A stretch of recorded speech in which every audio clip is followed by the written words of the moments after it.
Il est obligatoire aux musulmans de connaître un shirk billah, de savoir qu'est-ce que shirk. Il est aussi obligatoire de connaître al-kufr billah, que l'on va voir, incha'Allah. Car celui qui se préserve du mal est celui qui connaît ce mal et qui connaît ses formes pour s'en préserver. Si tu es dans un chemin dans lequel il y a des embûches ou des obstacles que tu ne connais pas, tu vas tomber dedans. Mais si tu apprends à connaître ce chemin, tu prendras une autre voie.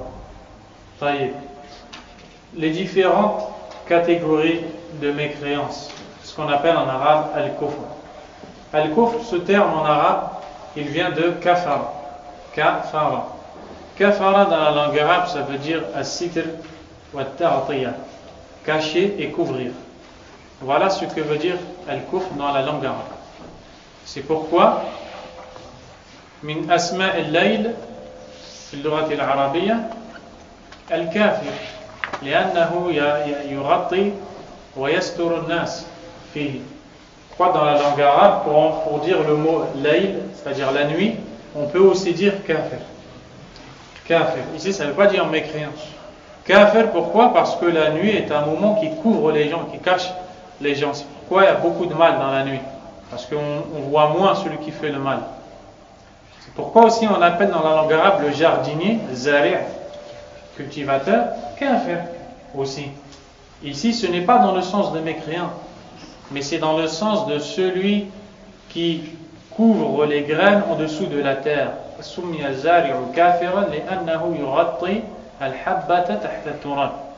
On l'appelle kafir, c'est-à-dire linguistiquement, ça voudra dire couvreur. Pourquoi? Parce qu'il couvre les graines en dessous de la terre. Allah subhanahu wa ta'ala dans Surat al-Hadid nous montre l'image de ce bas monde.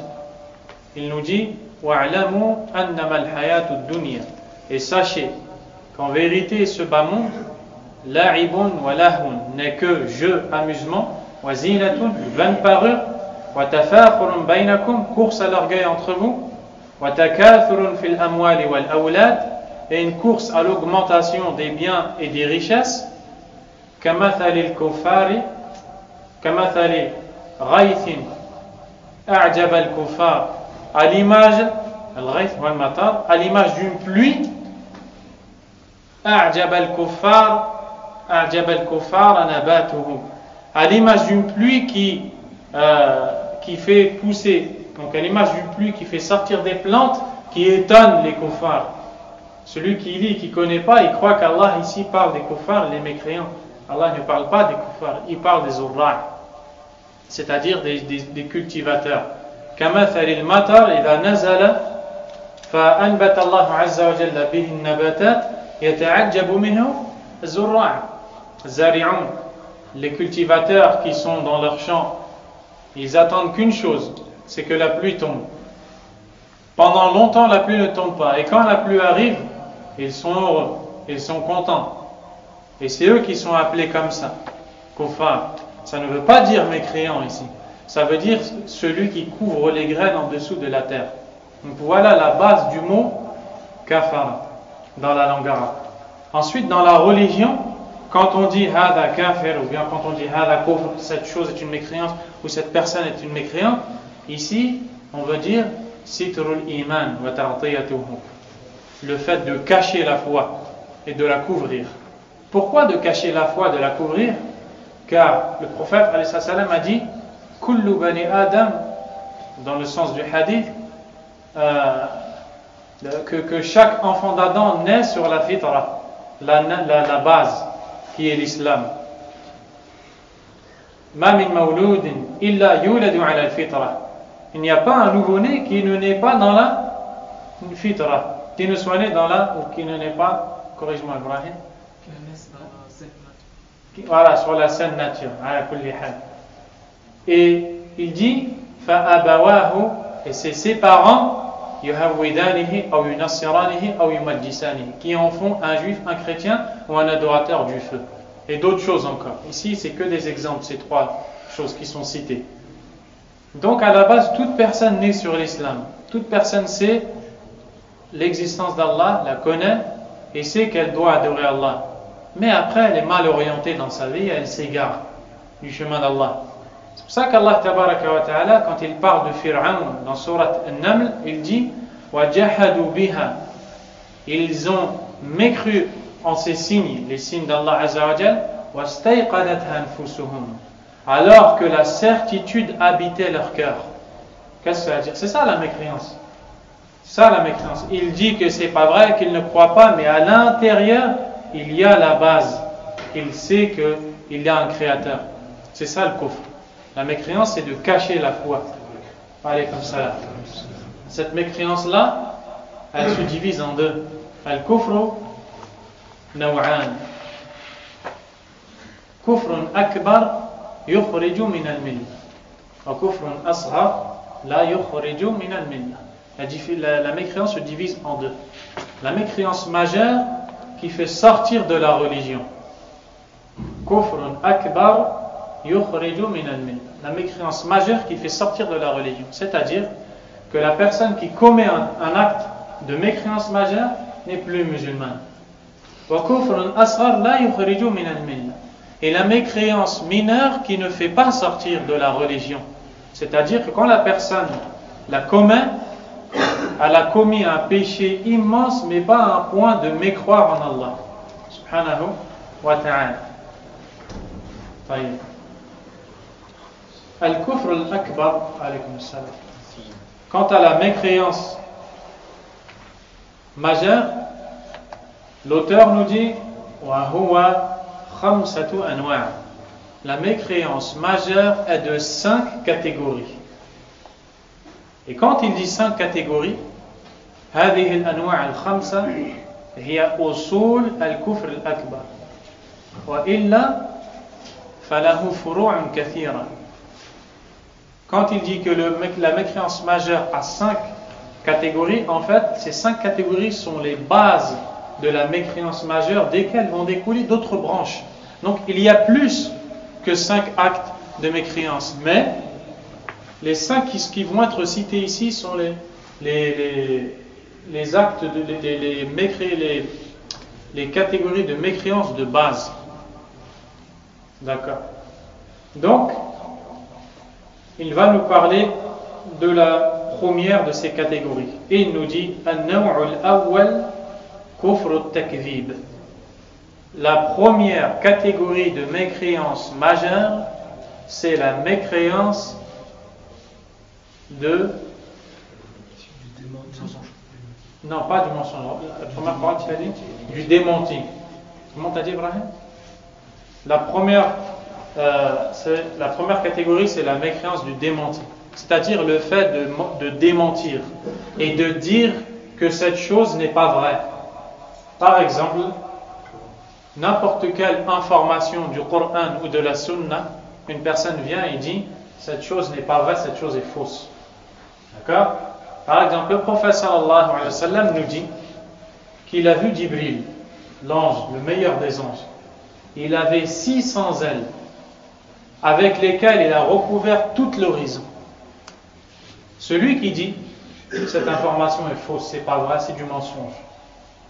Qu'est-ce qu'il a fait? Il a démenti, il est tombé dans ce kufr at-takdhib, yukadhib.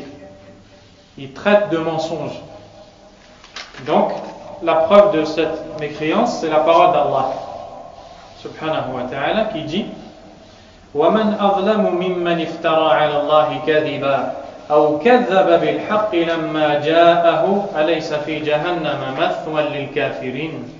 C'est-à-dire, la traduction du verset, et qui est plus injuste que celui qui invente des mensonges sur Allah ou qui traite de mensonges la vérité quand elle lui vient. Donc ici on nous parle de deux choses. Le premier, c'est celui qui ment sur Allah. Donc il dit des choses qui sont fausses en parlant d'Allah ou de la religion d'Allah Azza wa Jal, ou du prophète sallallahu alayhi wa sallam. Allah aime ça alors qu'Allah n'aime pas ça, Allah n'aime pas ça alors qu'Allah aime, le prophète faisait alors qu'il ne faisait pas, etc. Ou bien, celui qui traite de mensonge la vérité qui lui vient. On nous dit que Jibril a 600 ailes et il dit que c'est pas vrai. Allah Azza wa Jalla a dit Alaysa fi jahannama mathwa lil kafirin. La demeure des mécréants n'est-elle pas en enfer? Donc Allah Azza wa Jalla dans ce verset nous a clairement montré, sur Al-Ankabut, nous a clairement montré que celui qui traite de mensonge la vérité quand elle vient à lui est un mécréant. Puisqu'Allah Azza wa Jalla a dit la demeure des mécréants n'est-elle pas en enfer, tout de suite après avoir dit qui est plus injuste que celui qui forge des mensonges sur Allah ou qui traite de mensonge la vérité quand elle lui vient. Donc voici la première catégorie de mécréance. Ensuite, Allah subhanahu wa ta'ala a consolé son prophète Muhammad sallallahu alayhi wa sallam quand ils se sont moqués de lui et ont dit que ce qu'il fait est un mensonge ou que son appel à Allah est une chose fausse et qu'ils se sont moqués de lui, ils l'ont insulté, ils l'ont dénigré. Allah Azza wa Jalla a dit وَلَقَدْ نَعْلَمُ أَنَّهُ يَضِيقُ صَدْرُكَ بِمَا يَقُولُونَ. Et nous savons certes que ta poitrine se resserre quand tu entends ce qu'ils disent. Allah dit فَإِنَّهُمْ لَا يُكَذِّبُونَكَ وَلَكِنَّ الظَّالِمِينَ بِآيَةِ اللَّهِ يَجْحَدُونَ. C'est-à-dire, et en même temps si tu peux prendre un mushaf, tour surat Al-An'am, le verset 33, barakallahu fik. Allah Azza wa Jal console son prophète en lui disant il ne te traite pas de mensonge, c'est-à-dire ne t'inquiète pas, tu n'es pas un menteur comme eux le disent, mais plutôt les injustes mécroient au signe d'Allah subhanahu wa ta'ala. Donc quand eux ils ont dit que ce que le prophète alayhi salam leur dit est faux, Allah a dit les injustes mécroient au signe d'Allah subhanahu wa ta'ala.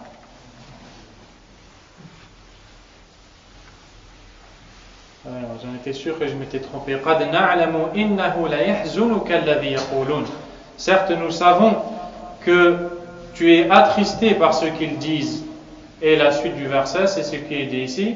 فَإِنَّهُمْ لَا يُكَذِّبُونَكَ وَلَكِنَّ الظَّالِمِينَ بِآيَةِ اللَّهِ يَجْحَدُونَ. Mais certes, ils ne te traitent pas de mensonges, mais plutôt les injustes mécroient au signe d'Allah subhanahu wa ta'ala. Ça, c'est la première mécréance majeure. C'est clair?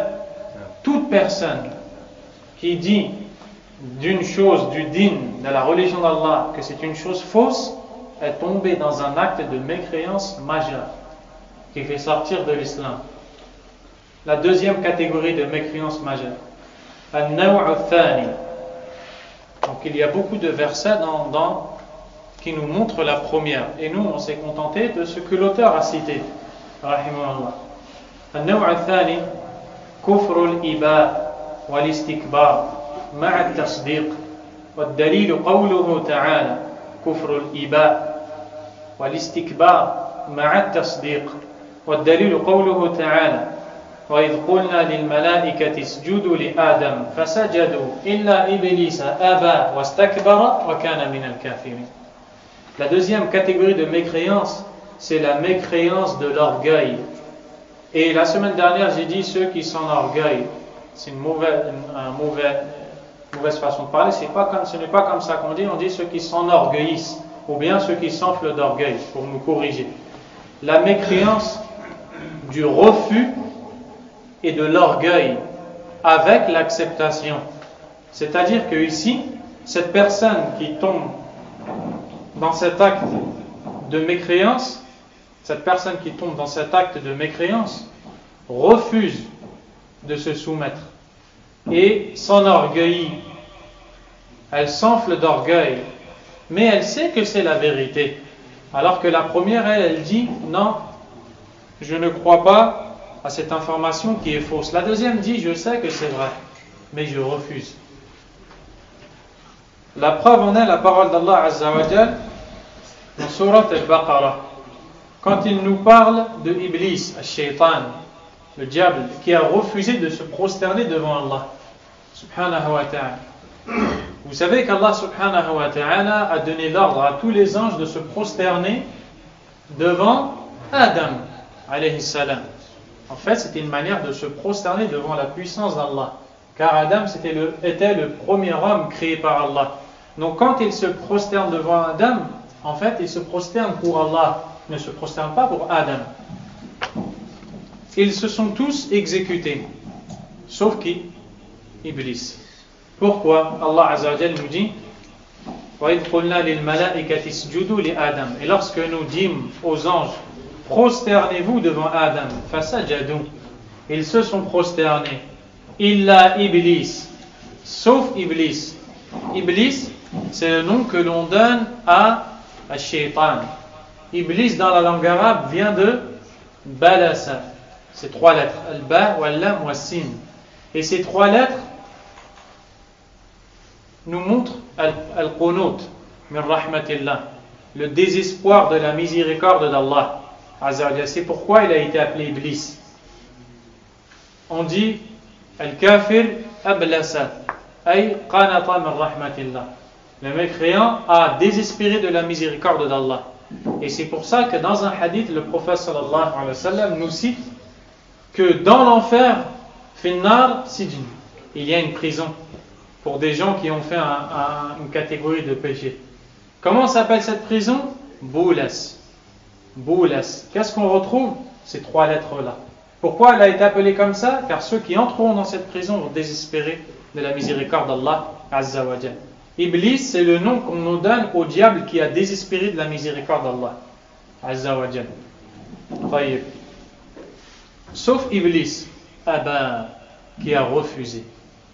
Wastakbara, et s'est enorgueilli, il s'est enflé d'orgueil. Wa kana min al-kafirin, et il fut parti des mécréants.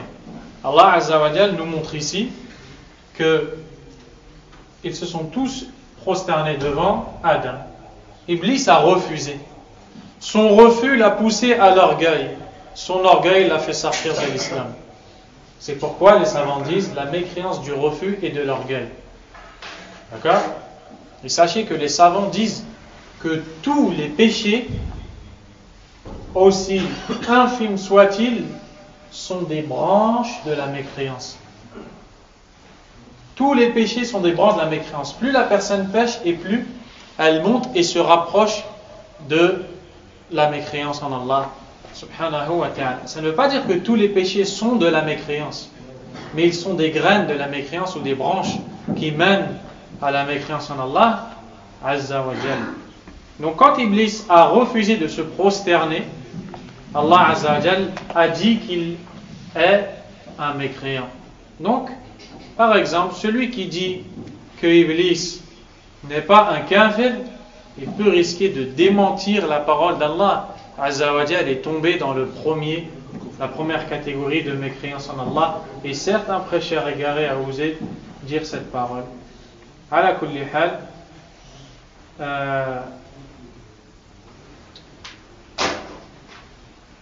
donc, et cette catégorie de mécréance, a été pratiquée par les ennemis des prophètes qui étaient envoyés vers eux. Souvent, ils disaient, par exemple, Anu'minu li basharayn mithlina wa qawmuhuma lana abidun.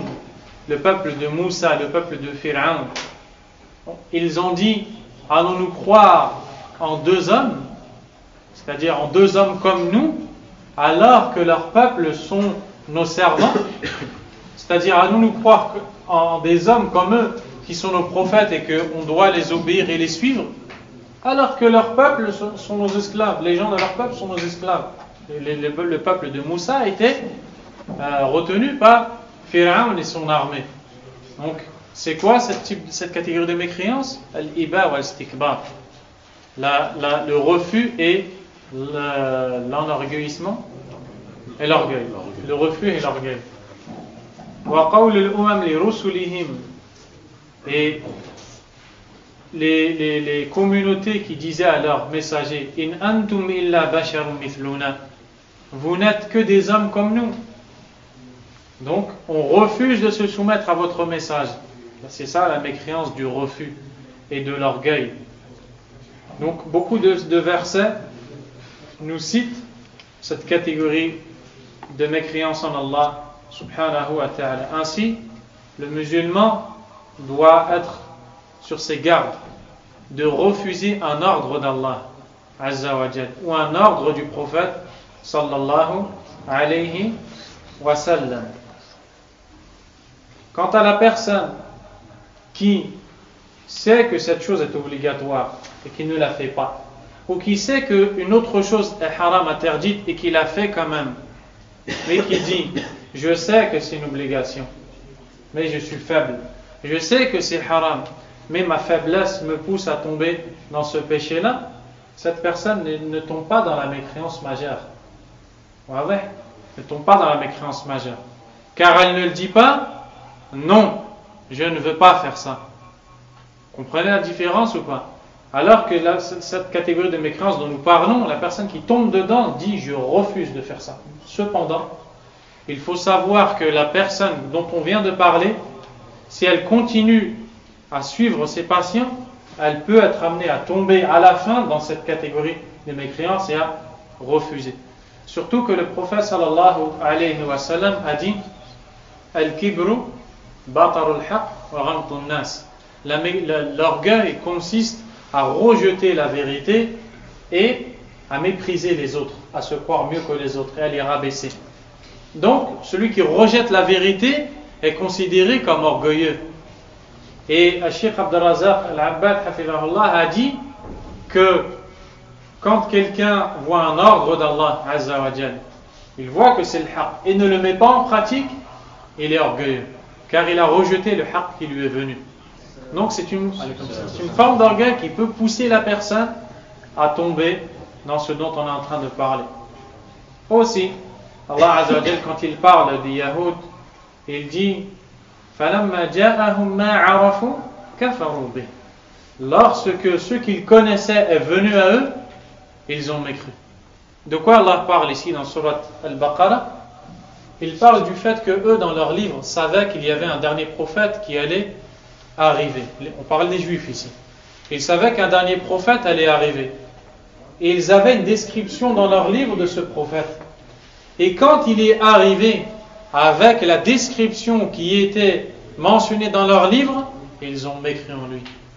Ils ont refusé de le suivre. Pourquoi? Car il ne faisait pas partie de la descendance dont ils espéraient qu'il fasse partie, sallallahu alayhi wa sallam, qui est la descendance de Ishaq, le fils d'Ibrahim, alors qu'il était de la descendance d'Ismaïl, alayhi salam. Donc voilà pour la mécréance de refus et d'orgueil.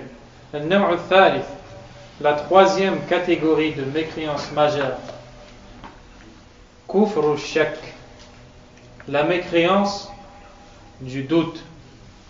وهو كفر الظن والدليل قوله تعالى, la preuve en est la parole d'Allah subhanahu wa ta'ala. ودخل جنته وهو ظالم لنفسه. Allah dans Surat Al-Kahf nous parle de l'histoire de deux hommes, de deux hommes, afwan. Ils avaient des jardins, ils avaient l'arzaq, ils avaient de la subsistance, des jardins. L'un d'entre eux était reconnaissant et l'autre était ingrat envers Allah. Celui-là est rentré dans son jardin en se causant du tort à lui-même, c'est-à-dire par cette ingratitude. Qu'est-ce qu'il a dit?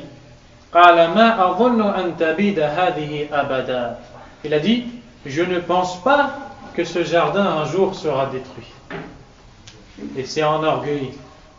Et il a dit, mon jardin que je vois ici, avec tous ses fruits, je ne pense pas qu'il va pourrir.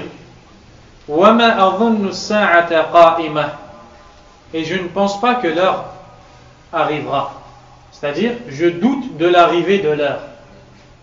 Franchement, c'est comme si qu'il disait, franchement, cette information est douteuse. C'est comme si qu'il disait ça.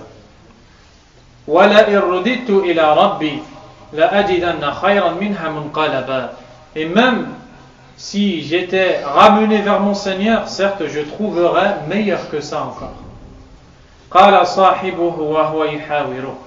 Son compagnon, qui lui était reconnaissant envers Allah, s'est adressé à lui en lui disant: as-tu mécru, alaykoum salam, en celui qui t'a créé à partir de terre? Qu'est-ce qu'il lui a dit? Akafarta, as-tu mécru? Pourquoi il lui a dit ça? Car douter de l'arrivée de l'heure est une mécréance en Allah Azza wa Jal. Thumma min nutfa, puis il a fait de toi, c'est-à-dire après que tu étais de la terre, il a fait de toi une goutte, c'est-à-dire la goutte du sperme. Thumma sawwaka rajula, puis il t'a façonné en un homme.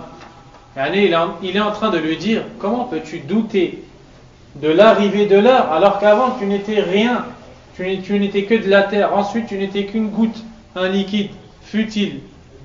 Cela n'est-il pas suffisant comme rappel pour te montrer que tu vas être ressuscité, que celui qui t'a créé la première fois est capable de te ramener à la vie une deuxième fois?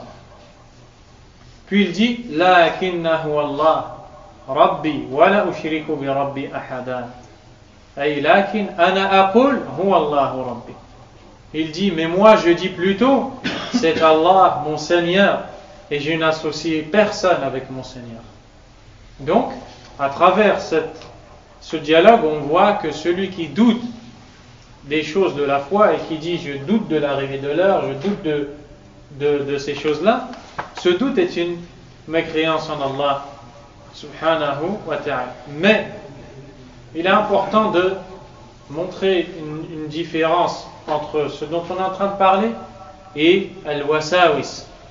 Le wasawis qui est une maladie des insufflations de shaitan qui vient pour faire croire au serviteur d'Allah Azza wa Jal qui ne croit pas ou pour le faire douter. Et il est atteint par des mauvaises pensées qui ne viennent pas de lui. Il croit qu'il est mécréant, il croit qu'il est mauvais, etc., etc. Cette chose-là, ça ne rentre pas dans ça. Cette chose-là, celui qui est atteint par ça n'est pas dans le péché. Parce que celui-là, il est touché par un problème qui est le waswasa. Celui-là, il doit juste dire A'udhu billahi minash shaitanir rajim, demander à Allah Azza wa Jalla la protection et ne pas prêter attention aux suggestions. J'ai beaucoup de progrès à faire. Aux suggestions de shaitan. Taïb. Donc voilà ce qu'il en est pour la mécréance du doute. Comme on a vu à travers celui-là qui a douté justement de l'arrivée de l'heure.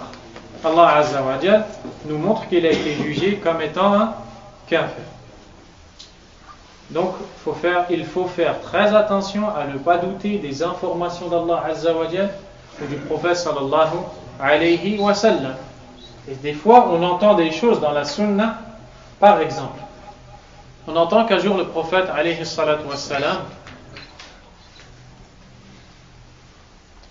a été en présence de ses compagnons et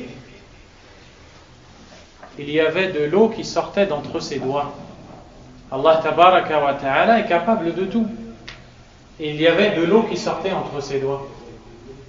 Et les sahaba radiyallahu anhum sont venus, les compagnons, ils ont fait leurs ablutions, ils ont pris de l'eau pour eux. Et ça c'est cité dans des hadiths thabita, sahiha, authentiques. Et bien d'autres choses encore qui nous sont citées.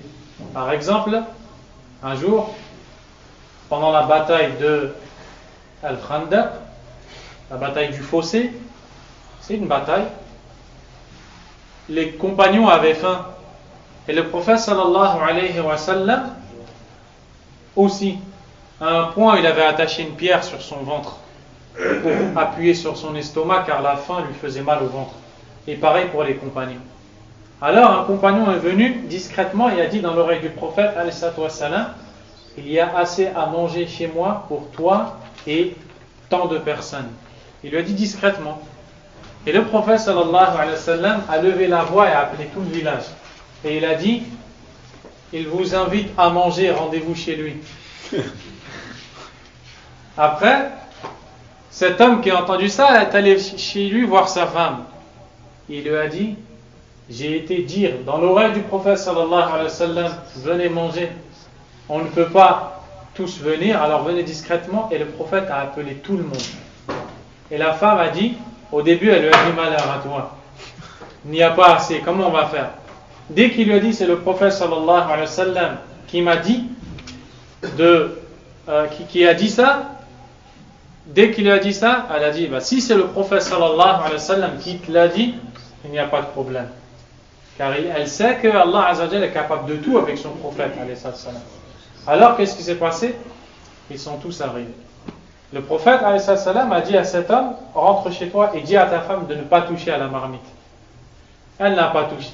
Il y avait la nourriture en ébullition. Alors le prophète alayhi salam est arrivé, a pris la marmite, et je ne me souviens plus s'il a fait une invocation, et s'il a laissé de sa salive rentrer dans cette marmite. Et ensuite, il a dit, venez un par un. Les compagnons sont venus un par un, et ils ont tous mangé. Il ouvrait, il prenait une part, il donnait et refermait. Il ouvrait, il prenait une part, il donnait et il refermait. Un par un. Jusqu'à ce que tous les compagnons étaient rassasiés, et il en restait encore dans la marmite. Allah Akbar.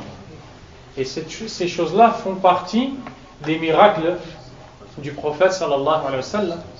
Parmi les miracles du prophète alayhi salatu wa sallam, d'ailleurs dans les livres de Aqidah, de croyance, il y a un chapitre consacré pour les miracles du prophète alayhi salatu wa sallam et un autre pour les miracles des pieux. D'accord? Les kuffars de Quraysh sont venus voir le prophète alayhi salatu wa sallam et lui ont dit, si vraiment tu es un prophète, coupe la lune en deux. Le prophète alayhi salam a levé sa main, il a fait un signe comme ça. Et devant tout le monde, la lune, elle s'est coupée en deux. Et ils n'y ont pas cru. Ils ont dit c'est de la sorcellerie, c'est un sorcier qui nous a ensorcelés. Et Allah a révélé la sourate Al-Qamar, la lune, dans laquelle il parle de cette chose-là. Plein de choses encore qui se sont passées. Celui qui dit, par exemple, il dirait, pour moi c'est une chose douteuse, je doute qu'une telle chose puisse arriver. Eh bien ce doute-là, c'est ça que l'on appelle kufr shak, la mécréance du doute. Qu'Allah Azza wa Jal nous en préserve. Et c'est ça l'iman. L'iman, c'est de croire sans douter. Al-Naw' al-Rabi', la quatrième catégorie de mécréance. Kufr al-i'rad, la mécréance du détournement, c'est-à-dire de se détourner de la vérité volontairement et de tourner le dos à celle-ci quand elle nous est présentée. Mais on va voir de quoi on parle. La preuve en est la parole d'Allah tabaraka wa ta'ala dans surat Al-Ahqaf, le 3e verset. Allah nous dit وَالَّذِينَ كَفَرُوا عَمَّا أُنذِرُوا مُعْرِضُونَ. Et ceux qui ont mécru se sont détournés de leur avertissement ou de ceux dont elle est... Ibrahim, tu vas m'aider?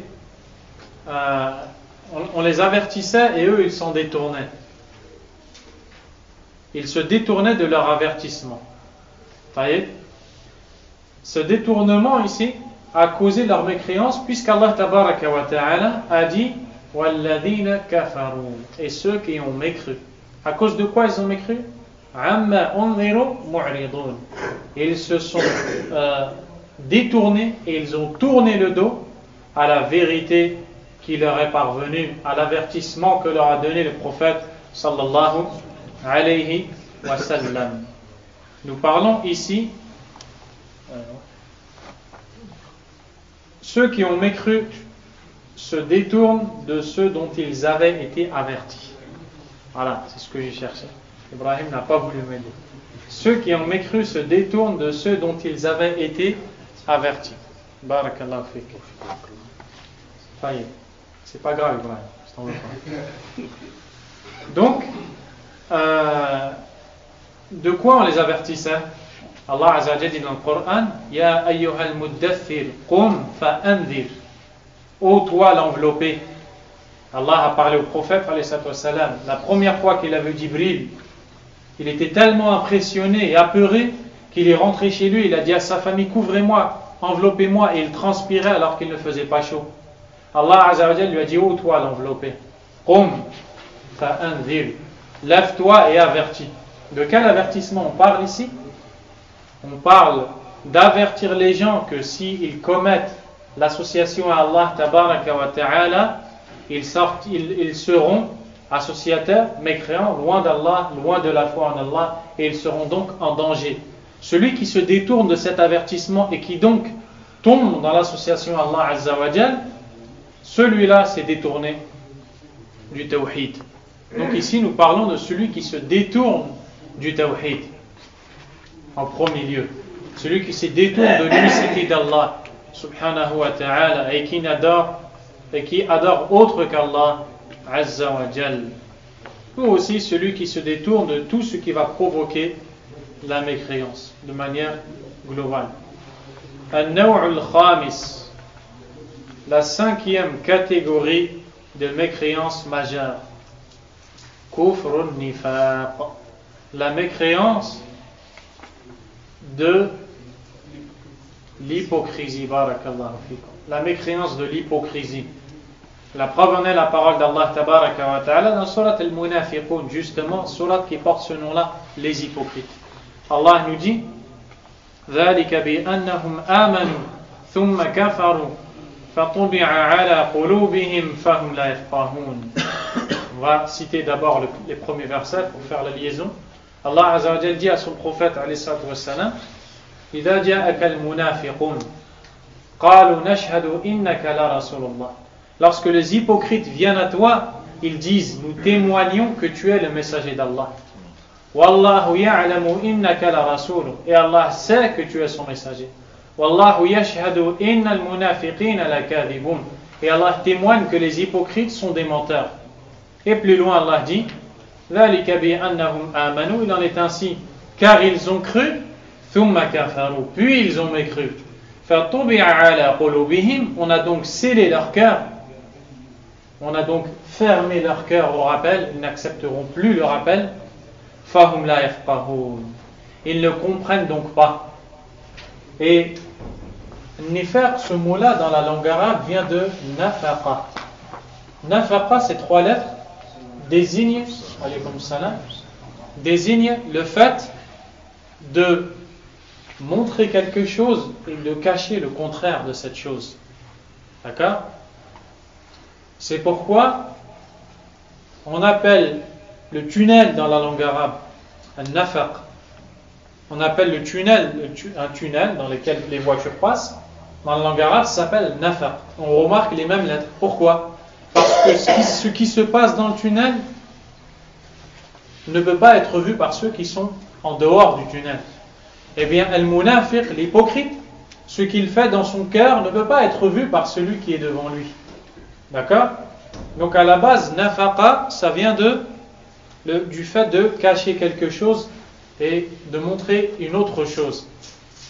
Le nifaq dans la religion d'Allah subhanahu wa ta'ala, c'est idhar al-iman wa ibtan al-kufr, montrer la foi et cacher la mécréance. C'est-à-dire que l'hypocrite montre qu'il a la foi en Allah Azza wa Jal, alors qu'en vérité, dans son cœur et à l'intérieur, il n'a pas du tout la foi en Allah subhanahu wa ta'ala. Bien au contraire, il est plutôt mécréant en Allah, alaykum salam, subhanahu wa ta'ala.